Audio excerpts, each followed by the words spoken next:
program note here. We have watched all the entries, even a few of the entries we haven't posted yet. Charlie Sheen, in the last month, as they began coming in, watches them every day. Talked to Charlie at length last night. We are down to 2 or 3 winners for 20 Minutes with the President. Spell it out, 20minuteswiththepresident.com. And we've got master list posted at 20minuteswiththepresident.com and Infowars.com and prisonplanet.com.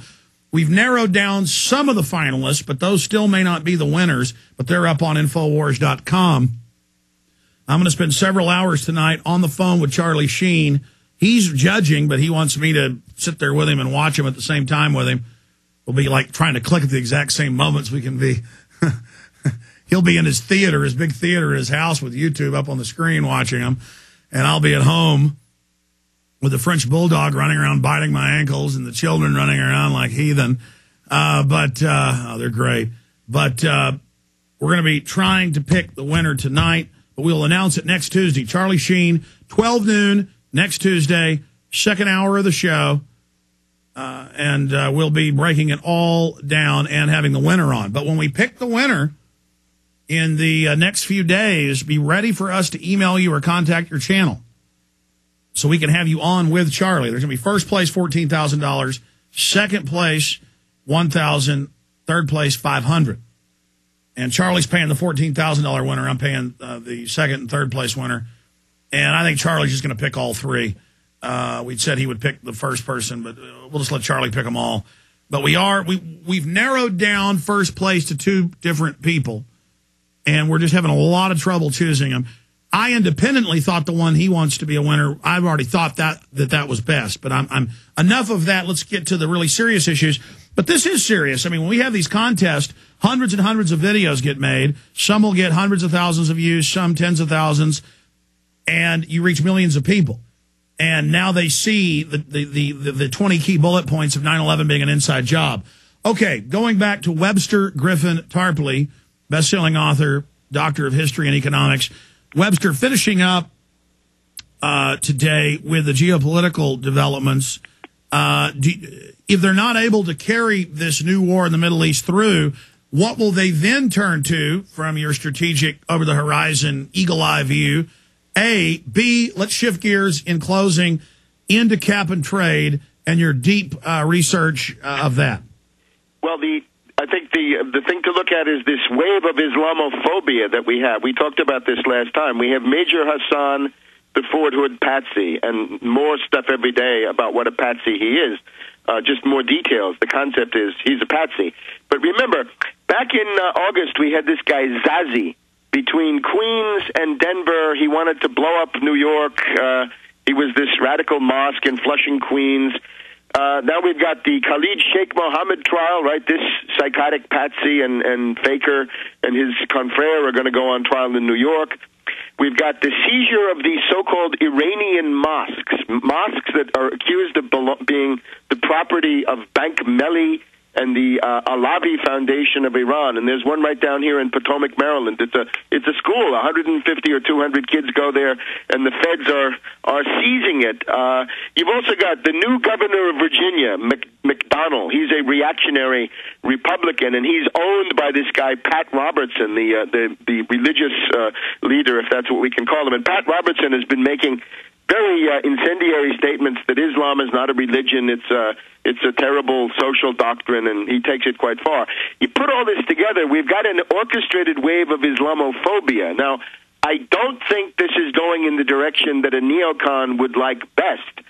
I think it's going to be more of a Brzezinski-type direction. I think Pakistan is likely to be the target, along with Afghanistan. You could say a lot of this orchestration is to push Obama to finally stop dithering and make the commitment to a massive escalation in Afghanistan. But nothing beyond that. No new wars. Those are the Iraq and Afghanistan are all the U.S. Can handle. Now, after that, ultimately there will be either a deflationary crash or a hyperinflationary event, and it seems to me that the hyperinflationary one is by far the most likely, given what most governments around the world are doing. So that is more or less what Obama said yesterday, right? He said that we could have a double-dip depression or double-dip recession in his terms. So they're basically warning you now that we're no longer in the springtime of green shoots, but now we're... And by the way, over 2 years ago, you said that on air. You said we're going to have a big recession, going into depression. They're going to have a huge stimulus, say that everything's fine, and then as soon as they've spent that money, they're going to come back again. You were absolutely right, Webster. Well, at this point, you have to look at what could the Federal Reserve do for them. The Federal Reserve can't go much below zero, although in theory they could. They could actually pay banks. They could have negative interest rates where they pay banks to take the money and speculate with it. The other thing is, in terms of getting another bailout, and I'm talking TARP, I'm talking the bailout to the Wall Street banks, I don't see how this could be done politically at this time, given the terrible experiences that we've had. So you see there's a lot of pressure on the Federal Reserve. There are two congressmen today demanding that Geithner should quit, two Republicans. A couple of days ago, Congressman DeFazio of Oregon demanded that Geithner should also quit. So I think the finance establishment, the Geithner-Bernanke group, and also with the campaign to audit them, which would be a useful step in itself. All of this is coming around, and the Fed is really under fire. You've also got some guy like Dodd, who's trying to win an election in Connecticut, thinks that he can look good by proposing to strip away a lot of the powers of the Fed. Now, this is a very rotten thing that Dodd is doing, but it shows you that the climate is anti-Wall Street, and I think that's fundamental. We've also got a lot of momentum around the Tobin tax, right? The 1% tax on Wall Street. And that's not the Tobin tax that the French government wants. That's the Tobin tax where the money goes to the U.S. Treasury and the U.S. states, so you can keep your schools and hospitals and police and firemen and basic services going. Cap and trade. They're having Schwarzenegger announce in an extra legislative fashion. Here's Associated Press today that power-hungry TVs will be banned from store shelves in California. They're going to put taxes on other ones. They're going to tax medical care. They're going to tax anything with a carbon dioxide footprint. Other states are adopting it through federal regulations that are outside of law. They said health care wouldn't pass the House. It did. They're now saying cap and trade wouldn't pass the House. It did. They're still saying, Dianne Feinstein's still saying, in the next month, by mid-December, they're going to bring it out for a vote. But then Inhofe and others are declaring the death of it. I don't want to quote Mark Twain out of turn here, but rumors of my demise have been greatly exaggerated. I mean, they're implementing it through the bureaucracy to begin with. Europe's implementing it. It's already happening.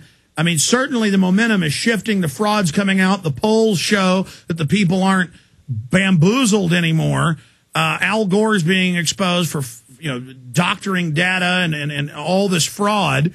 But still, it's a great danger. But you were saying when I first talked to you today, before you went live, that you do think it's in trouble. Now the Copenhagen managers are now saying at the UN headquarters, as you know, on Monday, that, okay, we may not get it passed this year, kind of like the Lisbon Treaty. Give us the bottom line, Webster, in about 4 minutes on cap and trade. This is really also another imperative task for all of us, is to torpedo, to stop this Copenhagen conference. This is a monstrosity. There's nothing good about this. This is not like healthcare where there really is a problem and you really ought to do something, but the question is what? In the case of global warming, it's a complete fraud. The best thing is do absolutely nothing. Therefore, we want gridlock. Now, Obama is engaging in secret diplomacy. I have a report that Obama had a secret meeting at the White House with a European diplomat who is prominent in the push for this global carbon dictatorship that they want to impose in Copenhagen. I think it's this guy Boer, B-O-E-R, is sort of he's the point manager of this entire thing. So secret meetings by Obama, and the idea is that the Democratic leaders who are pushing this, Pelosi and Reid, are despairing that they can get this through the Congress before Copenhagen. Their original scenario was the U.S. would pass a lunatic Malthusian cap-and-trade monstrosity. That would then be taken by Obama in person to Copenhagen, and he would beat the rest of the world over the head with this, saying, we in the U.S. were backward under Bush, but now we're more Malthusian than anybody else. and therefore you have to do the same thing. That is failing, and I think that's what the secret diplomacy with Obama was about. We also have Der Spiegel, right, the great German news magazine of the liberals, and they're saying Obama has fallen short. He's really betrayed his promise to go with a binding cap and trade for the world at Copenhagen. Now,